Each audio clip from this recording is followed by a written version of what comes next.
मोदी सरकार की जिम्मेदारी बनती थी कि ब्रिजभूषण को अरेस्ट करवाए। आप समझो इस बात को, ब्रिजभूषण के खिलाफ कोई कार्रवाई नहीं होती, पर हमारे देश के पहलवानों के खिलाफ सारी कार्रवाइयां होती हैं। एक बहन बेटियों के साथ अत्याचार होता है, गाली गलौज की भाषा का इस्तेमाल होता है, इसका जिम्मेदार कौन है? केजरीवाल बीजेपी के इशारे पे काम कर रहा है, उनके मिलकर काम कर रहा है, आरएसएस के इशारे पे काम कर रही है। और आज मैं पुलिस प्रशासन से भी सवाल करता हूं कि किस हक से आपने महिलाओं को धक्के दिए, किस हक से आपने महिलाओं को पीटा, किस हक से आपने लोगों के सर फाड़े? अगर आपको लग रहा था कि पहलवान आपसे उलझ रहे हैं तो आप उनको अरेस्ट कर सकते थे। आपको सर फाड़ने का, धक्का मारने का हक किसने दिया? आज इसके लिए दिल्ली पुलिस के वो सिपाही जिम्मेदार हैं। आज पूरे प्रशासन को हम जिम्मेदार नहीं ठहरा सकते, पर कुछ सिपाही जिम्मेदार है जिन्होंने पहलवानों के बदतमीजी की, हाथापाई की नौबत आई। और आज आप सोचो कि सर पे डंडे मारे गए, एक पहलवान अस्पताल में पड़ा हुआ है, उसको होश नहीं आया, राहुल नाम का। दूसरा विनेश फोगाट के भाई को, दुष्यंत चौधरी को, उसका भी सर फाड़ दिया गया। तो ये अपने आप में तानाशाही नहीं तो क्या है? अगर मंजिया पहुंचाने की नौबत आई थी तो क्यों केजरीवाल ने ऑफिशियली नहीं पहुंचाई? क्या केजरीवाल को ऑफिशियल पहुंचाने पर कोई रोक सकता था? अगर कोई रोकता तो ये जो धरना मास्टर है वो धरना भी दे सकते थे। ये काले चोर की तरह मंजिया पहुंचवाना, ये अपने आप में आंदोलन को खराब करने की रणनीति है। देखिए, बात सफलता की नहीं होती, बात होती है आंदोलन को जब दबाने की प्रतिक्रियाएं उठेंगी तब उसको और मजबूत करने की जरूरत पड़ती है। जो कल रात की घटना हुई, उस घटना के बारे में अगर आप मेरे से पूछो, मेरा व्यक्तिगत निश्चय पूछो कि क्या है, तो हमारी नज़र से यहाँ पे सोमनाथ भारती के द्वारा माहौल को ख़राब किया गया। जो केजरीवाल सरकार का एक प्यादा था, जो यहाँ पर आया, मंजियों को लेकर के आया, मंजियों के बहाने पुलिस प्रशासन से भिड़े, तो आज हमारी नज़र में जो ये पूरा माहौल है, ये एक आम आदमी पार्टी के द्वारा रचित है। अगर आज सही मायने में मंजिया पहुँचवानी थी तो केजरीवाल को बैक डोर से नहीं, ऑफिशियली पहुँचाता। आप समझो इस बात को, ऑफिशियल वो के आज पहलवानों की मदद कर सकता था, एक ऑफिशियल स्टैंड लेता कि हम मंजिया पहुंचाना चाहते हैं, तो क्या उसको कोई मना करता? आप सोचो इस बात को। तो कहीं ना कहीं सोमनाथ भारती इसके पीछे जुड़े हुए हैं। आधे घंटे तक वो लाइव चलाते रहे अपना, जब तक हमारे पहलवानों को पिटाई पुलिस ने नहीं करी तब तक वो यहाँ खड़े रहे, पर बीच बचाव करने के लिए नहीं आए। एक कानून मंत्री होने के नाते, एक वकील होने के नाते, क्या सोमनाथ भारती को ये नहीं पता था कि किसी भी तरह की चीज़ें मुहैया कराई जाती है तो उसके लिए पुलिस प्रशासन से परमिशन ली जाती है? तो कहीं ना कहीं हमारी नज़र में इसके पीछे एक षड्यंत्र था आंदोलन को दबाने का, जिसकी जाँच होनी चाहिए। तो 4 पहिए के अंदर कोई एक्सप्लोजन हो सकता था, कुछ हो सकता था।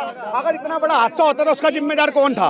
अगर कोई हादसा होता तो उसकी जिम्मेदारी कौन लेता? तो आज कहीं ना कहीं इसको, आज आम आदमी पार्टी के द्वारा आंदोलन को दबाने की साजिश थी, और उसके पीछे कौन है, उसकी षड्यंत्र की जांच होनी बहुत जरूरी है। और आज मैं पुलिस प्रशासन से भी सवाल करता हूं कि किस हक से आपने महिलाओं को धक्के दिए, किस हक से आपने महिलाओं को पीटा, किस हक से आपने लोगों के सर फाड़े? अगर आपको लग रहा था कि पहलवान आपसे उलझ रहे हैं तो आप उनको अरेस्ट कर सकते थे। आपको सर फाड़ने का, धक्का मारने का हक किसने दिया? आज हमारी मोदी सरकार, लोग कहते हैं कि इसको मोदी सरकार से नहीं जोड़ना चाहिए, सिर्फ ब्रिजभूषण से जोड़ना चाहिए, तो आज मोदी सरकार की जिम्मेदारी बनती थी कि ब्रिजभूषण को अरेस्ट करवाए। आप समझो इस बात को, ब्रिजभूषण के खिलाफ कोई कार्रवाई नहीं होती, पर हमारे देश के पहलवानों के खिलाफ सारी कार्रवाइयां होती हैं। एक बहन बेटियों के साथ अत्याचार होता है, गाली गलौज की भाषा का इस्तेमाल होता है, इसका जिम्मेदार कौन है? आज इसका जिम्मेदार भी कहीं ना कहीं दिल्ली पुलिस के महकमे में वो जुड़े हुए लोग हैं जिनको आजीवन बर्खास्त करना चाहिए। खाली सस्पेंड नहीं, 10-15 दिन की सजा नहीं, उनको नौकरी से बर्खास्त करने की पूरी जरूरत है, क्योंकि आज नहीं तो कहीं ना कहीं ऐसे लोगों को अपने आप में बुलंदियां मिलती हैं। आज इसके लिए दिल्ली पुलिस के वो सिपाही जिम्मेदार हैं।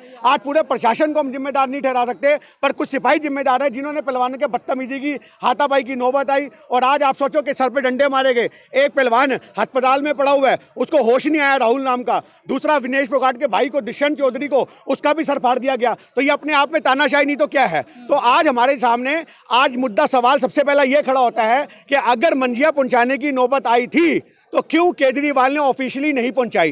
क्या केजरीवाल को ऑफिशियल पहुंचाने पर कोई रोक सकता था? अगर कोई रोकता तो ये जो धरना मास्टर है वो धरना भी दे सकते थे। ये काले चोर की तरह मंजिया पहुंचवाना, ये अपने आप में आंदोलन को खराब करने की रणनीति है। केजरीवाल बीजेपी के इशारे पे काम कर रहा है, उनके मिलकर काम कर रहा है, आरएसएस के इशारे पे काम कर रहा है, ये जांच का विषय है। पर कहीं ना कहीं इस आंदोलन को दबाने में आम आदमी पार्टी ने कोई कसर नहीं छोड़ी। आज उन्होंने समर्थन देकर के भी सही मायने में जो आज हमारे आंदोलन को खराब करने की रणनीति थी वो पूरी की पूरी इस्तार करी। आधे घंटे तक सोमनाथ भारती अपना लाइव चलाते हैं, आधे घंटे तक जब पहलवान वहां पे पुलिस से उलझ रहे हैं तो वो हाथ जोड़े पीछे खड़े, उनकी लाइव वीडियो को देखो। आप समझो इस बात को। तो ये क्या दिखाता है?